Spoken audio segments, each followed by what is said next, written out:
শুভ সকাল বন্ধুরা। তো সকাল সকাল চলে আসলাম তোমাদের সঙ্গে আবারও। তো একটা আশ্চর্য বিষয় নিয়ে বলবো আজকে তোমাদেরকে। তো এই ফুল গাছটা নিয়ে আজকে একটা আশ্চর্য বিষয় বলবো তোমাদেরকে। তো চলো সেটাই শুরু করি। তো কিছুদিন আগে আমি এই গাঁদা ফুল গাছগুলো এখানে বুনেছিলাম যে আমার ছাদ বাগানে লাগাবো। তো তার কারণে এখানে আমি কিছুটা জায়গা পড়েছিল, তো এখানে কিছু গাঁদা ফুলের বীজ বুনছিলাম। তো তারপরে যে এতগুলো গাঁদা ফুল বেরোইছিল, এই যে এতগুলো গাঁদা ফুল গাছ বেরোইছে। তো এখানেও কিছু ছিল, তো আমার মা বেগুন গাছ লাগাইছে, তো তার কারণে এখান থেকে কিছু উঠাই ফেলে দিয়েছি। না ফেলিনি, আমাদের পাশের বাসার কারো কোনো ছেলেপেলেদের দিয়েছে আম্মু। তো যাই হোক, তো তারপর আমি এখানে গাঁদা ফুল ছড়ানোর পরে কিছু জায়গা আবারও পড়েছিল। তো সেখানে আমার কাছে কিছু সাদা বেগুনের বীজ ছিল, তো সেটাই আমি এখানে বুনে দিয়েছিলাম। তো দেখো এখানে কিন্তু বেশ মেলাগুলোই বেগুন গাছ বেরোইছে মাশাআল্লাহ। আরও এখানে ঘাস হয়েছে, না হলে আরও অনেক সুন্দর হতো। তো সেখান থেকে আম্মু কিছু জায়গা তুলে ওখানে লাগাইছে। তো সাদা বেগুন হলে অবশ্যই তোমাদেরকে দেখাবো।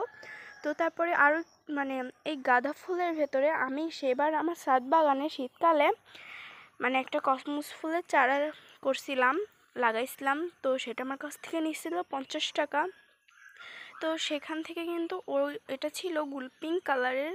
তো ওটার কিন্তু বীজ আমি সংগ্রহ করতে পেরেছিলাম না, আমি ঢাকায় চলে গেছিলাম। তো তার কারণে তো এই যে মাশাআল্লাহ গাঁদা ফুল গাছগুলো কিন্তু অনেক সুন্দর হয়েছে। তো আমি আমার স্কুল থেকে কিছু এই কসমস ফুলের এই ভ্যারাইটির কিছু বীজ সংরক্ষণ করেছিলাম, তো আমার বান্ধবীরাও দিছিলাম। তো আমার বান্ধবীরও এক আজব কাহিনী হয়েছে, আমাদের দুজনারই সেম। তো যাই হোক, তো চলো এই যে এই গাঁদা ফুল গাছগুলো আমি একটু বৃষ্টি হলে আমি উঠায়ে অন্য জায়গায় লাগিয়ে দিব, এই বেগুন গাছগুলোও লাগিয়ে দিব। তো এই কসমস ফুলগুলো মনে হয় আমি গাঁদা ফুলের সাথে গাঁদা ফুলের বীজের সঙ্গে রাখছিলাম। তো রাখার পরে মনে হয় এই গাঁদা ফুলের বীজের সঙ্গে আমি এটা বুনে দিছি, তো এটা একাই হয়ে গেছে। তো আমি মনে করছিলাম প্রথমে, দেখো একদম গাঁদা ফুলের মতোই পাতা, তো এটা হচ্ছে কসমস ফুলের পাতা আর এটা গাঁদা ফুলের পাতা, একটু ভিন্ন আছে। তো যাই হোক, আমি মনে করছিলাম এটা গাঁদা ফুল গাছ, তো তার কারণে আর উঠিয়েছিলাম না। তো তারপরে দেখলাম গাছটা একটু বড় হওয়ার সাথে সাথে এমন করি আসছে, তখন মনে করলাম আমি এটা আগাছা। তো তারপরে ভাবলাম যে ওই কড়িটা আমি রেখে দিই।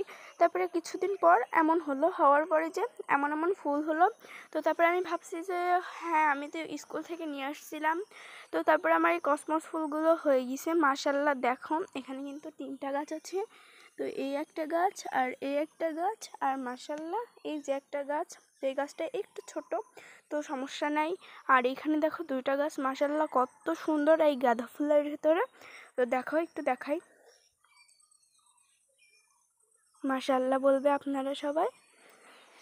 তো চলো এবার আমি ফুলগুলোর সাইজটা দেখাই। মাশাআল্লাহ ফুলের সাইজটা যে এত পরিমাণে বড়, এটা মাটিতে আমি ভাবছিলাম আর উঠাইনি।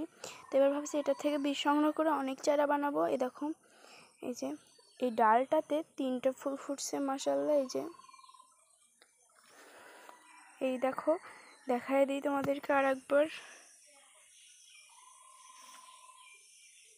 দেখছো কত সুন্দর। তো আজকের মতো এইটুকুই, বাই বাই।